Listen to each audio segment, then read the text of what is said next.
안녕하세요. BTX입니다. 오늘은 열왕기하 3장을 살펴보겠습니다.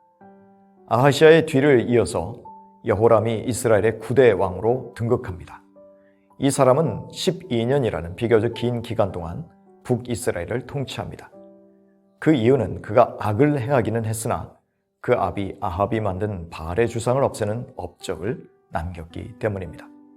그러나 여호람의 헌신은 거기까지였습니다. 더 철저하게 개혁하지 못했습니다. 여로보암이 범한 죄도 없애야 했는데 절반의 개혁만을 수행한 것입니다. 결국 하나님의 기대에는 미치지 못한 것이죠. 더 철저한 개혁으로 이스라엘의 부흥을 일으켰다면 하나님은 그에게 더 많은 횟수를 통치하면서 복을 누리게 하셨을 것입니다. 아합이 죽은 후 모압이 이스라엘에 반역한 것은 북이스라엘의 경제적 큰 손실을 입혔습니다. 이에 여호람이 다시 모압을 복속시키기 위해서 사돈관계인 유다의 여호사밧 왕, 에돔 왕과 연합전선을 펴고 전쟁을 준비합니다. 여호사밧 왕은 여전히 아합의 집안에 끌려다니고 있었습니다.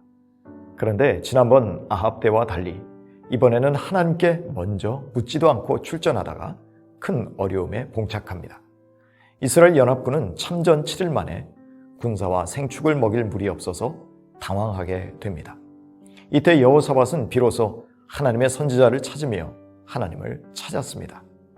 그런데 엘리사가 그곳에 있었습니다. 네가 왜 거기서 나와? 요즘 말로 대박입니다. 하나님이 엘리사를 그 군사들과 함께 보내신 것입니다. 엘리사는 우상의 선지자에게나 가지 왜 나를 찾아왔느냐고 말하며 여호람 왕을 대놓고 무시합니다. 이에 여호람 왕은 하나님이 자기들 위기에 빠뜨리셨다면서 하나님 탓을 하고 있습니다. 정말 그럴까요? 성경은 하나님이 우리를 재앙에 빠뜨리는 분이 아니라고 분명히 말씀합니다. 예레미야 29장 11절입니다. 나 여호와가 말하더라. 너희를 향한 나의 생각은 내가 안 하니 재앙이 아니라 곧 평안이요 너희 장래에 소망을 주려 하는 생각이라. 혹시 우리도 자기가 초래한 위기를 하나님 탓으로 돌리는 어리석은 사람은 아닌지 돌아봐야 합니다. 엘리사 선지자는 그나마 경건한 여호사밧 왕 때문에 이스라엘 왕을 상대해 준다고 말합니다. 엘리사는 검은고 연주를 하게 한 후 하나님의 감동을 받아 말씀을 선포합니다. 그 말씀은 믿음으로 이 골짜기에 개천을 많이 파면 골짜기에 물이 가득하여 다 살 것이라는 것이었습니다.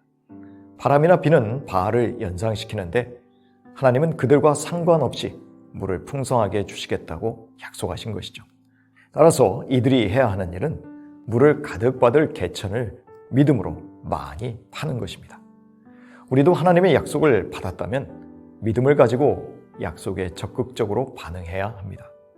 믿음은 지금 보이는 대로 행하는 것이 아닙니다. 보이지 않는 것을 미리 끌어오는 것입니다.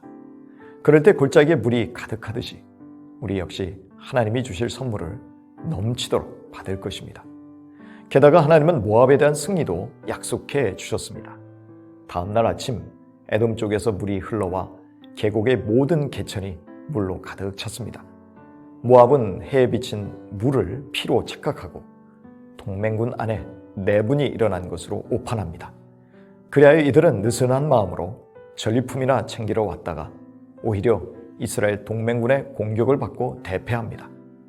모압 왕이 다급하니까 700명의 특공대를 동원하여 돌파하고 탈출하려 했지만 실패하자 자기 맏아들을 번제로 드리는 인신제사를 감행합니다. 이때 이스라엘에게 크게 통분함이 임했다고 했습니다. 그리고는 각기 고국으로 돌아갑니다. 이스라엘 백성들이 매우 당황하여 스스로 포기하고 돌아간 것입니다. 우상 숭배에 찌든 이스라엘 백성이 진짜 그모스 신의 복수를 염두에 두며 두려워했을 수도 있습니다. 그러나 왜 그랬는지는 정확히 알 수 없습니다. 어쨌든 승기를 잡은 이스라엘 동맹군들이 하나님이 약속하신 승리 앞에서 멈추었다는 것입니다. 하나님은 어제나 오늘이나 영원토록 변함없으신 사랑과 권능의 하나님이십니다. 그래서 엘리사를 이스라엘과 유다의 군대에 동행케 하심으로 위기에서 벗어나 대승을 거두게 하셨습니다. 그러나 완벽한 승리 앞에서 멈추어 물러갑니다. 그것은 하나님 때문이 아니라 이들의 믿음의 분량이 작았거나 믿음이 없었기 때문입니다. 그래서 우리는 오늘도 다음과 같이 기도할 필요가 있습니다. 누가복음 9장 22절 이하입니다. 그러나 무엇을 하실 수 있거든 우리를 불쌍히 여기사 도와주옵소서. 예수께서 이르시되 할 수 있거든이 무슨 말이냐? 믿는 자에게는 능히 하지 못할 일이 없느니라 하시니 곧 그 아이의 아버지가 소리를 질러 이르되 내가 믿나이다. 나의 믿음 없는 것을 도와주소서 하더라.